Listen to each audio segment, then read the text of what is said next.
வாய்க்கும் வயிற்றுக்கும் நடுவில் வாழ்கிற வாழ்க்கை எல்லாருக்கும் தெரியும். ஆனால் உசுருக்கும் மானத்துக்கும் நடுவில் வாழ்கிற வாழ்க்கை அதிலேயே கிடந்து சாகிறவனுக்கு மட்டும்தான் தெரியும். செத்த பிறகு உடம்பு மண்ணோட மண்ணாயிடும்.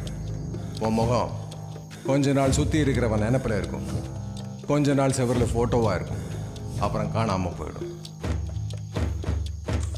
நீ ஆசையாக சேர்த்து வச்ச பொருளெல்லாம் துரு பிடிச்சி போகும்.